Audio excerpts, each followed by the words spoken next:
Thank you, Chiranjeevi. You are able to see and hear me clearly? Yes, I am. I'm able to see both of you clearly and hear you. Thank you. Okay, wonderful. Thank you for that. And it was a great panel before this. So, Manish and the panelists, thank you for setting the context for this particular discussion. Ladies and gentlemen, we are slightly more than halfway through this day, and we've covered quite a few points. But now, as the previous speaker said, we are going to look at the more macro global picture. And to discuss that, it is my um, great pleasure to host this fireside chat with one of the best, one of the most well-known regulators and one of the leading voices when it comes to fintech and innovation in the region. And someone whom I've had the pleasure of knowing for many years before his current avatar as a regulator from our private sector days as a colleague. So please join me in welcoming Swapnendu. Swapnendu, it's a pleasure to host another panel with you again. Thank you for joining us. Good to see you, Malik. Long time, but you have picked up some white hair, I can see. I thank you. I will chat more with you offline. I just stopped coloring my hair, gone natural. Okay, good thing to do. Thank you. So, Swapnendu, there are a lot of things I want to cover, and unfortunately, we have only 30 minutes. So I'll probably do some rapid fire stuff, and we'll just skip the introductions because I don't think you need any introductions. Let's do that. So let's start with the basics and the key core or the foundational question.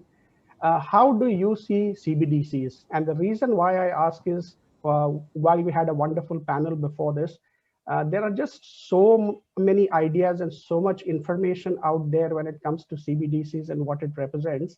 Buzzwords like wholesale, retail, DVP, RTGS rails, synthetic, programmable money, and I'm sure there are many other jargons out there.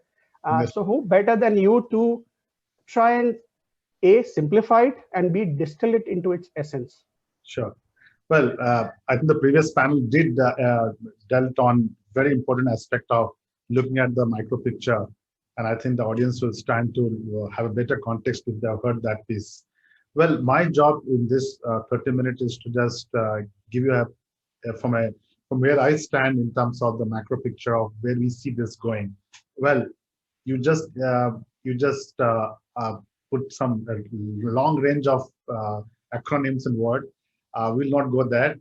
But before we get to CBDC as a medium of exchange or store value, let's take a step back and understand the motivation from a central bank why we are doing, and that can help to unwind some of the interest we have on the central bank digital currency, broadly speaking. For many years, central bank have struggled, especially when it comes to cross-border payments. And the second challenge is still an unfulfilled problem in terms of solving it. Still, many large countries where large population, distant population, still inclusion is a challenge. And ability to send and transact for many far-flung countries as towns and cities is still a challenge to overcome. Now, when we started looking at CBDC, we looked at a whole range of payment innovation. Let's start with that before we come to currency.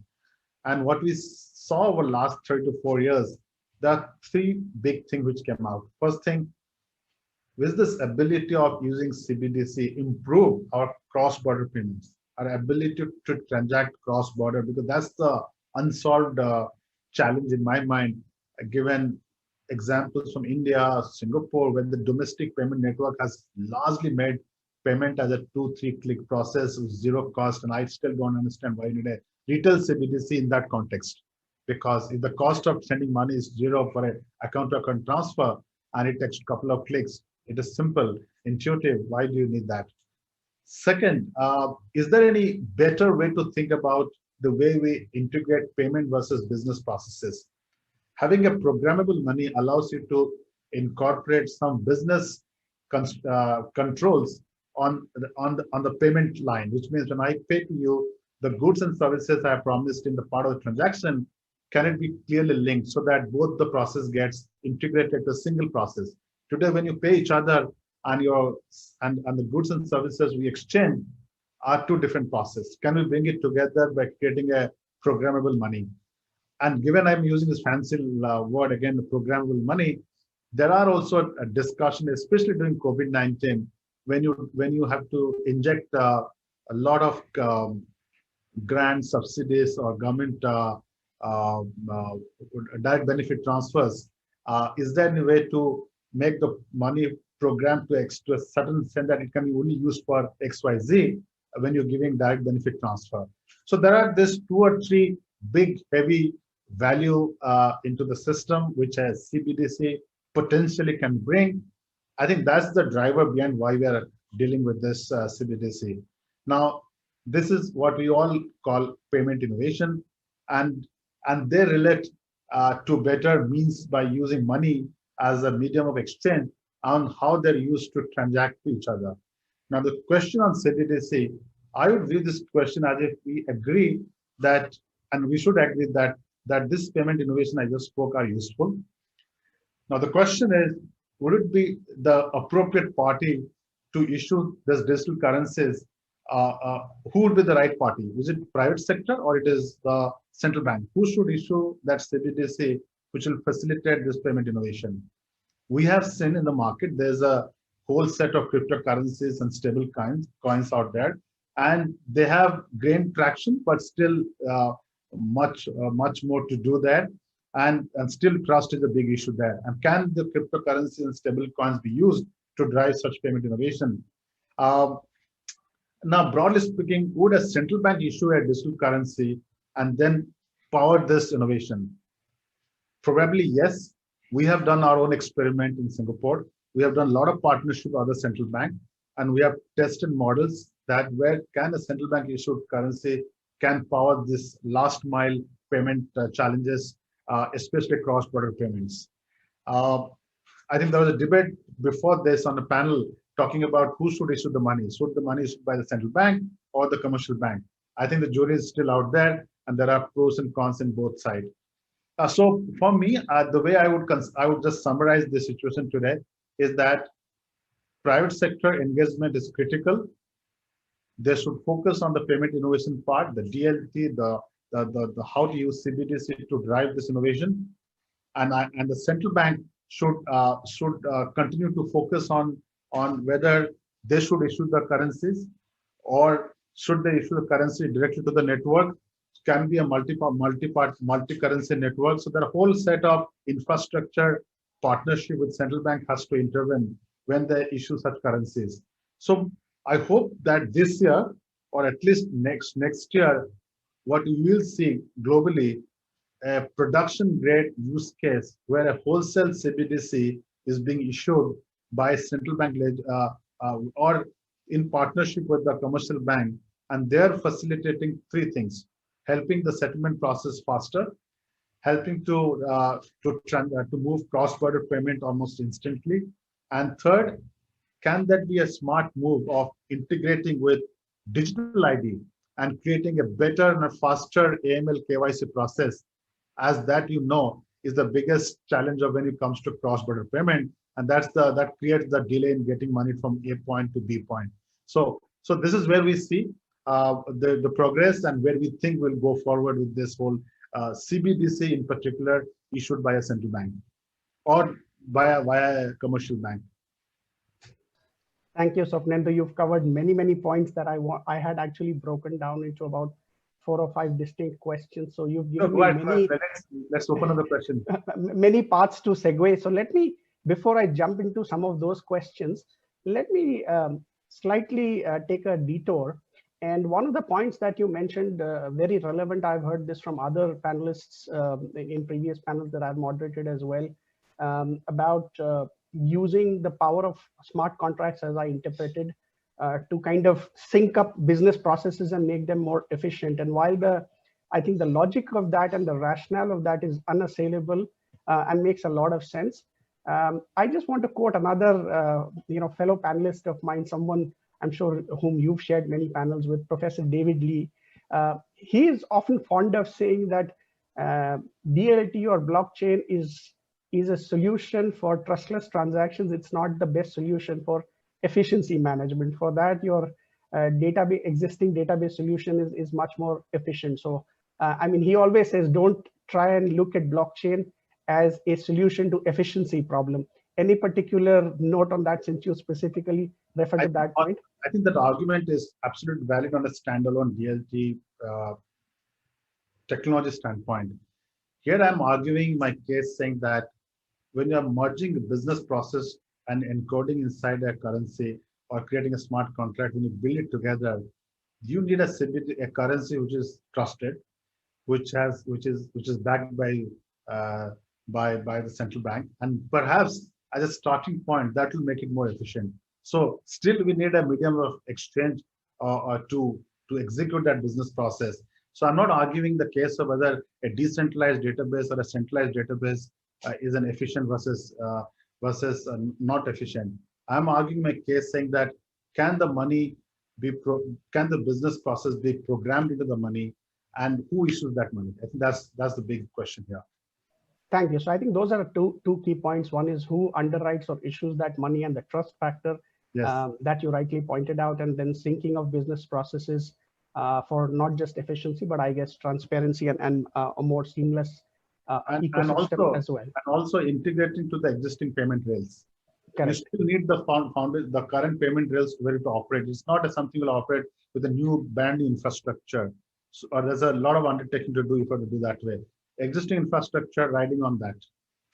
So thank you for that, Swapnendu. That's a great point, and that's actually a segue to my next question. Digital payments have been around for a while now. They are no longer novelties or even something which is niche. It's kind of now becoming more and more center of plate, and especially I think in 2020 was a tipping point year. We saw in country after country, especially emerging countries, including the Philippines, where I am currently based, Indonesia, India, you see everywhere.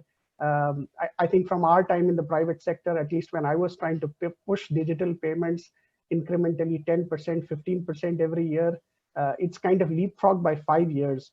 And for the benefit of our audience, I'll just share a couple of, maybe snippets. One is if you see, let's say prompt pay from Thailand, from the Bank of Thailand and the national QR system, it's clocking over 300 million transactions.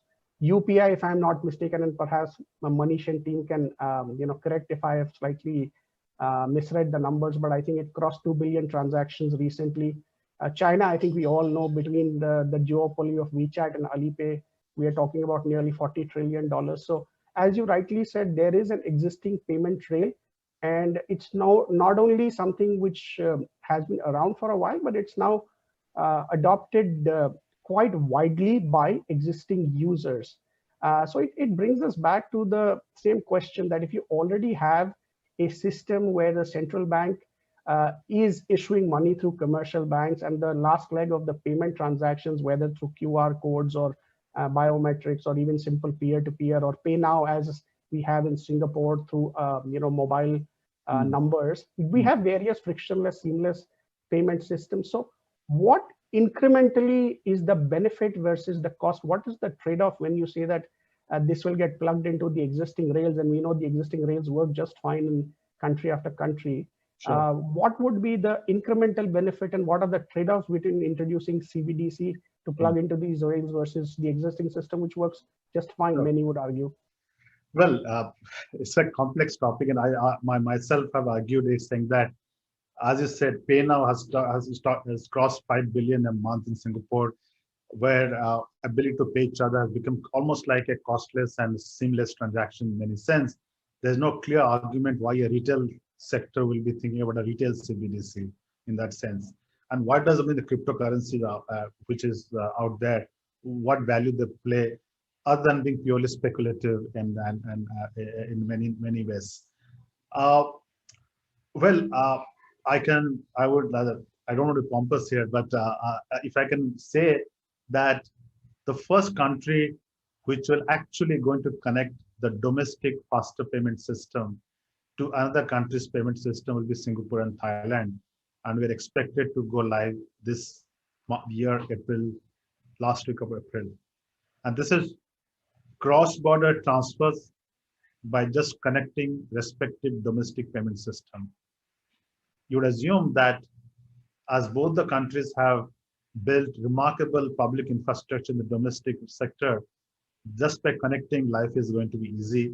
we have achieved every possible nirvana in the space of cross-border payment.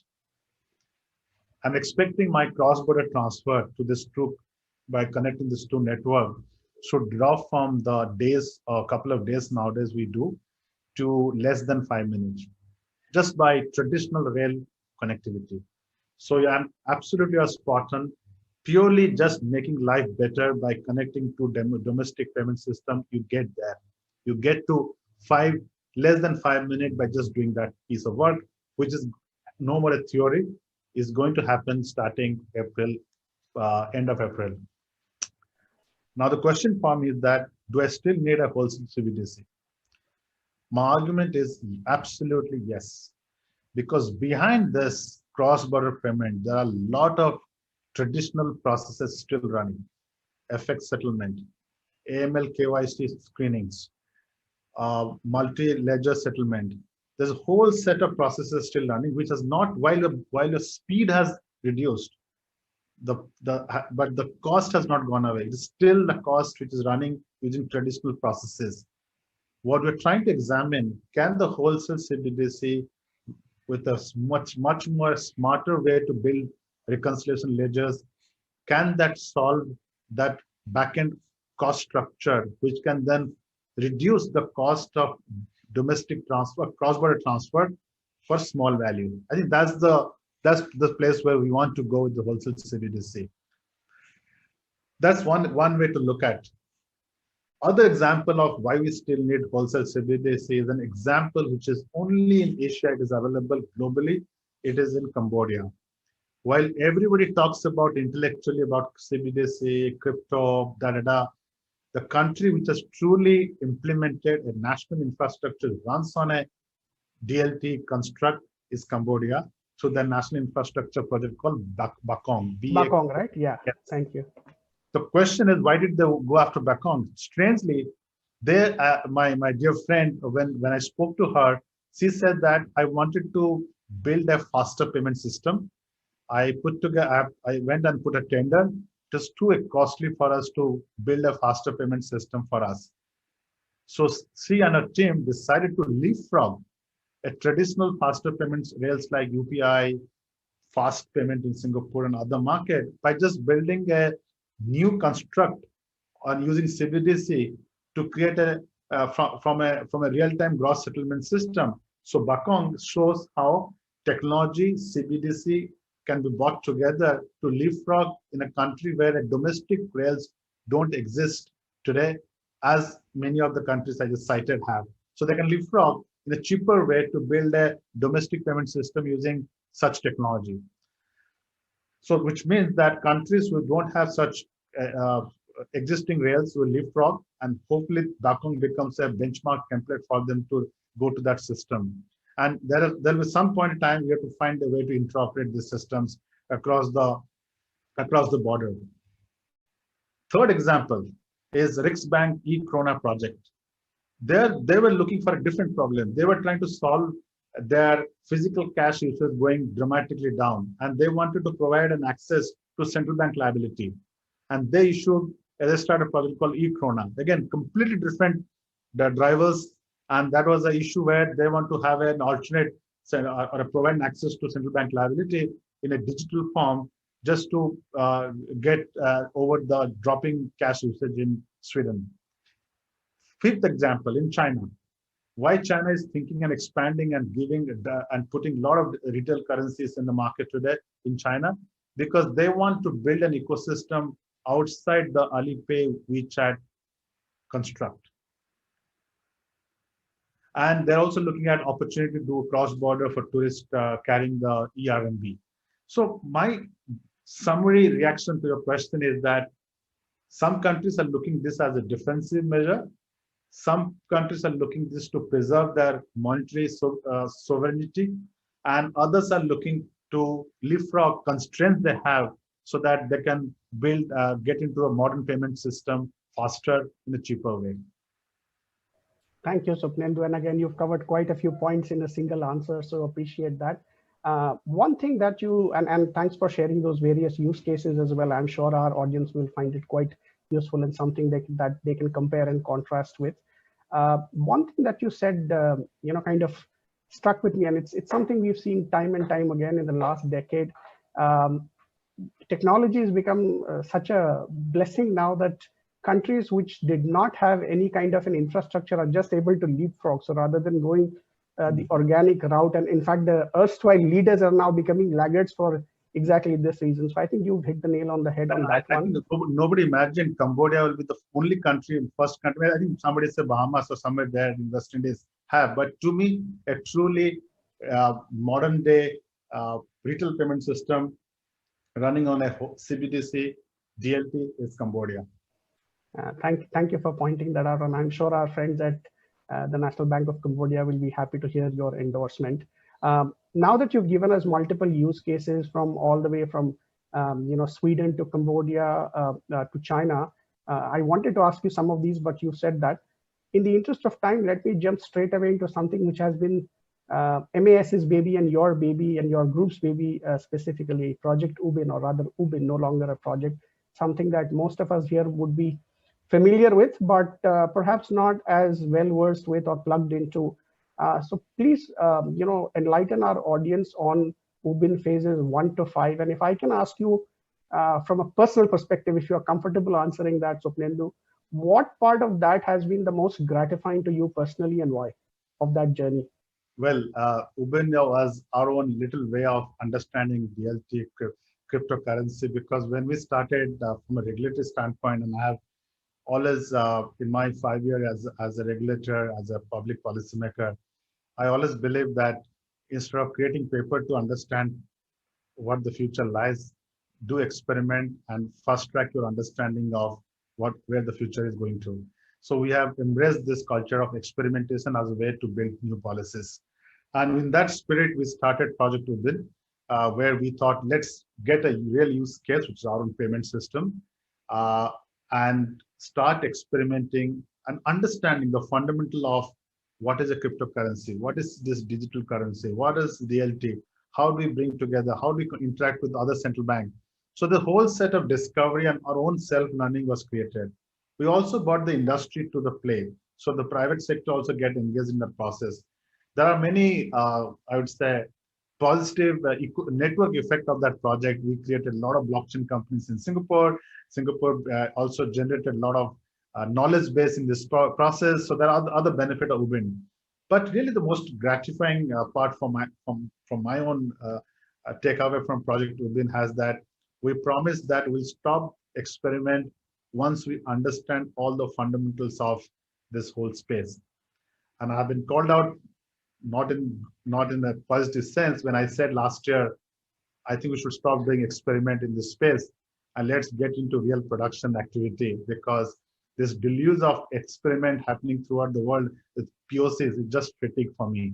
And we decided to stop it because we have done the whole phase 1 to phase 5. We understood the underlying issues and opportunities. And what is happening now, we're actually moving to the stage of commercialization. And it's not we are developing the commercial part. It is the private sector which is coming together, which is taking the learning out of Ubin.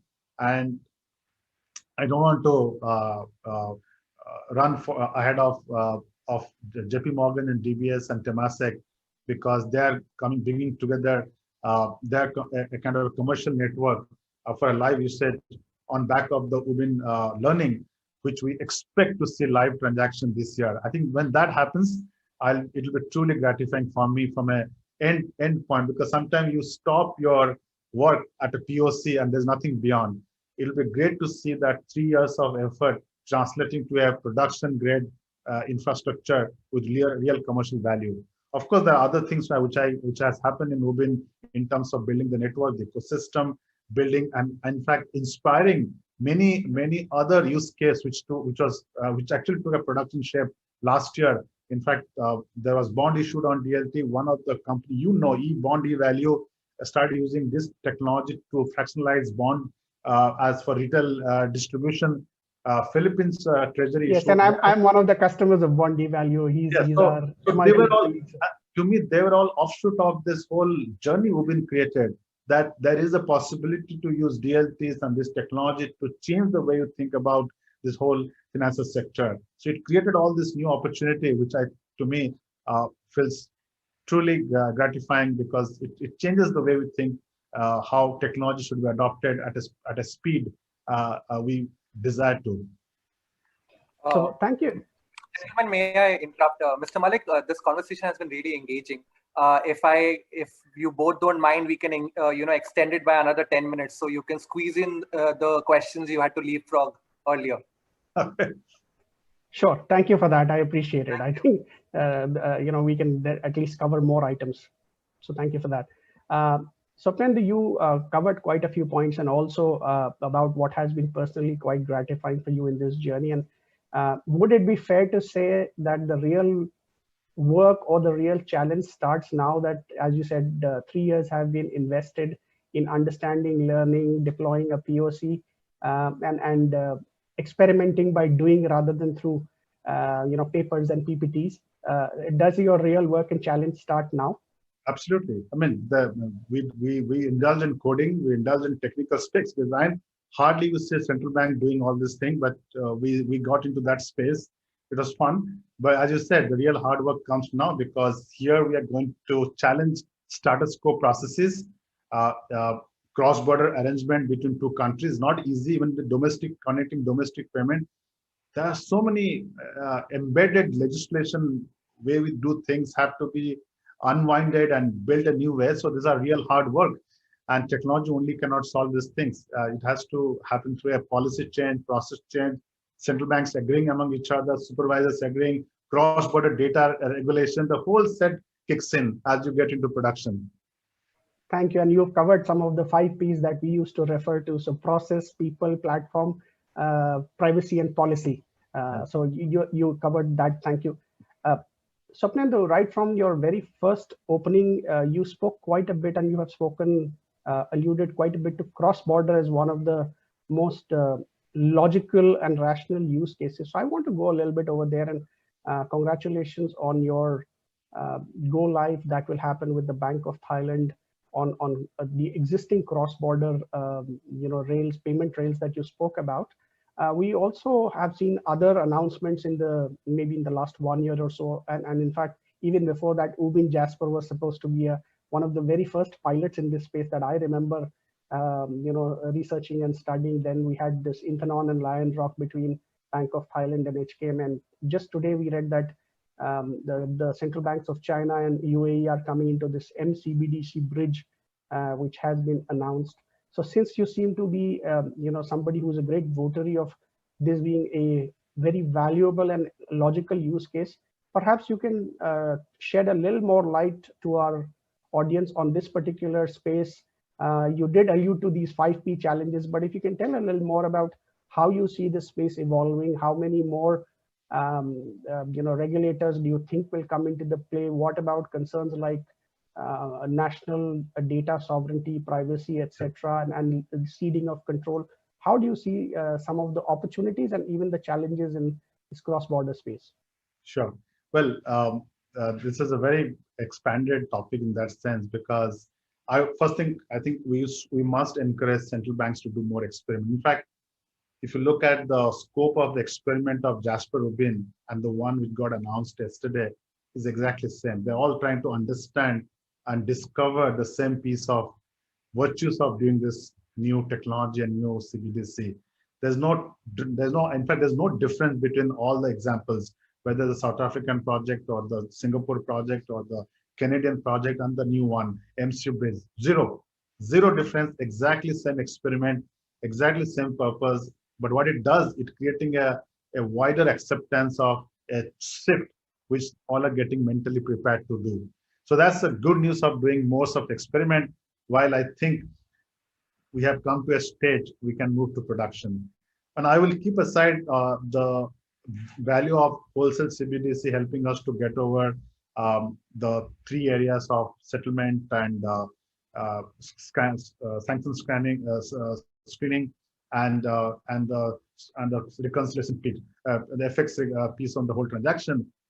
Really, the big next step for us, given we've gone through all this experience, is about moving to multilateral structures. And in terms of governance, from a technical perspective, we have tested within this network and proved almost like a viability of a multi-currency settlement platform. And that's what we looked at in the phase 5 of UBIN.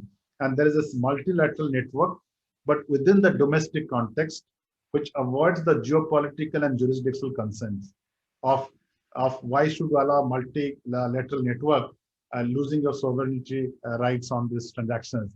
So the key question now, how to get banks to trust each other in this operation and maintenance of this network. And this is currently in the works. And if you can do this live with commercial bank, the example I took between Temasek, JP Morgan, and DBS putting together their brains to build it, then there's a greater hope that we can do so with the central banks. So commercial banks are concerned about commercial interest, and we are working out those concerns. I think we're almost there, Malik, I will say. And once we are through, then comes to between countries. And there are geopolitical concerns, and they are much more difficult to resolve. And how do you develop, I will say, governance mechanism that provides countries certain trust, some kind of trust on the operations of the network? And how do you ensure small countries are not disadvantaged by this by this construct? How to ensure fairness and equity is something from policy standpoint we're also looking at. And these are the questions we are discussing, resolving at an international level. And this is helping us to bring a more transparent, open discussion and collaboration between the central bank community. And hopefully all this experiment will help us to land on policy framework and get this commercial interest, policy interest, geopolitical interest nicely lined up, at least for, I'll say, for certain use cases. May not be for everything. In my hope, my sincere hope, at least use this infrastructure for solving small value transfers for migrant laborers. Use this infrastructure to help them. That can be a great cause and help us to understand the systems better. I think that's a great point, and that is something which is perhaps as common a problem as can be across many markets, not just in ASEAN, but even South Asia. So I think that's a great use case, and thanks for articulating it and also segregating it between certain use cases that multiple central banks might feel comfortable with in a multilateral setup versus some areas where they might want to retain sovereign control. So thanks for pointing that out. On that segue, I want to press on and ask something which might sound a bit provocative or controversial. So feel free not to answer it if you're not comfortable, but I feel it's my obligation to ask this thing. One is, you spoke about the trust element between various stakeholders, and like you, I have been fortunate not only to interact with many regulators on this side when it comes to blockchain, but also speaking at a lot of blockchain conferences where a majority of the speakers are maximalists. And if you go and say this to the maximalists, they'll say, what, this makes no sense, because the whole idea of crypto is to have a trustless network. If your goal is to create trust between stakeholders, then it dilutes the very ethos of Satoshi. And I'm not saying it, I'm just saying there is a counter point of view. That is one. Second is, from a multilateral standpoint, how would something like this, kind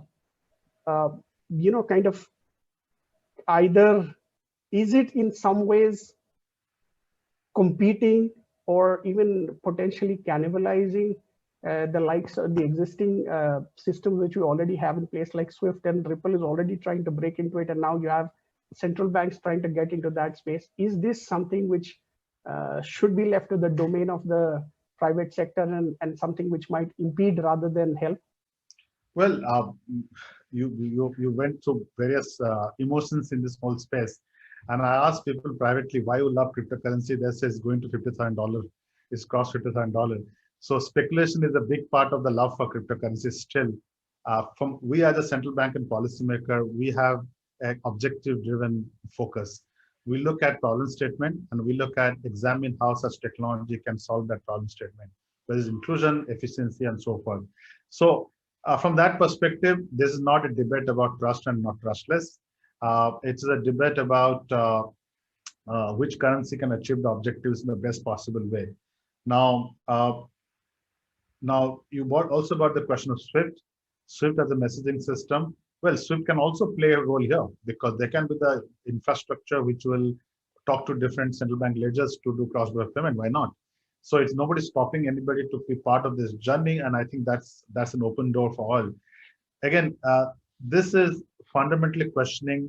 In fact, one elephant in the room is the role of correspondent bank. I think that's the only element in this whole process who get deeply affected in terms of revenue and their own existence. Rest will remain as it is. They'll get better. Trust comes from whether we can always look at future and see things will change. At least for now, the central bank do drive trust, and they will use this trust as a mechanism to drive a leapfrog to new technology. If you try to solve the trust issue, technology issue, use cases at the same time, you will end up with nothing. So our effort is, Malik, is to get the technology the light of the day by using it in a production grade construct, solving a real problem. To power this, if CBDC be the first use case, a first reason to, if CBDC is the first real value of using this as a mechanism to drive this innovation, let it be. Maybe as a future, other privately issued currency can also play that role, but let it happen. No, there's nothing wrong in that. But don't deny the adoption of technology if this is the faster way to get there. Thank you for pointing that out and for articulating about identifying problem statements and solving those, whether it comes from regulators, the private sector, or a consortium. At the end of the day, it is about solving problems and systemic stability and making the lives of consumers better. And I'm quite glad that you actually alluded to those words, because I remember in 2015, perhaps when you had just started your career as a regulator, at one of the conferences, I heard Minister Tharman, when it was those heydays or the early days of crypto, even before the heydays, that blockchain is a solution in search of a problem. So we've come a long way from there to now, where you're actually articulating the problem statement first, identifying it, and then looking at what technology stack and solution works best. I'm very mindful of time, and I don't want to exceed time because there are going to be speakers after us. But do you think, Swapnendu, perhaps in a couple of minutes, you can give our audience a little bit of an overview about the PBOC China DCEP project? I'm sure many are curious.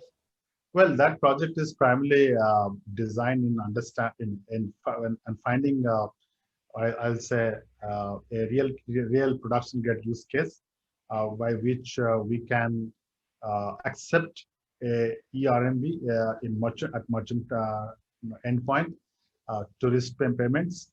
I think this is just a step forward to find production real value to this technology backed construct. I think many people run speculation behind it that there's something else out there.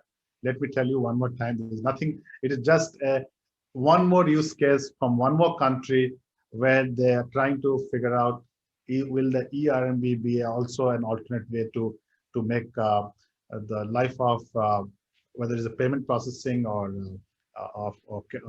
using currencies to do your business and your travel better? Why not? So that's what we're doing here, and we will see some progress this year on this partnership with PBOC. And I will say, my dear friend who runs Mu Changchun, who runs the DCI in PBOC, is a brilliant leader. I think he has same objective: financial inclusion, use case driven, trying to solve a real problem, and I'm sure we'll get there quickly. Thank you, Swapnendu. I don't think anybody could have summarized this very expansive project in 2 minutes. I could have gone on for 2 hours, so I sincerely appreciate that. We are at the end of time, so let me just do a closing. And this time, I promise everybody it will be a simple yes/no question, so no more than 30 seconds to a minute. So let's say we've spoken a lot about CBDCs. We heard the previous panel look at various dimensions and challenges and opportunities as well. So let's, at the end of the day, as you said, technology stack is fine, but the real work starts now. If we had to say this has to be meaningful and impact the lives of people, drive financial inclusion, etc., 1 billion CBDC users in the world in the next 10 years. I'll give you 4 options. You tell me which of the 4 do you personally think you subscribe to. 1, possible. 2, absolutely will happen. 3, improbable. Or 4, you must be nuts. I think 1 billion is too small a money. So I'm saying 1 billion CBDC is too. I think that's the too. No, 1 billion people using CBDCs. Oh, okay. Sorry. Okay, 1 million people. So out of 7.5, 8 billion, maybe No. more than 10% of the global population. There's 1 billion people.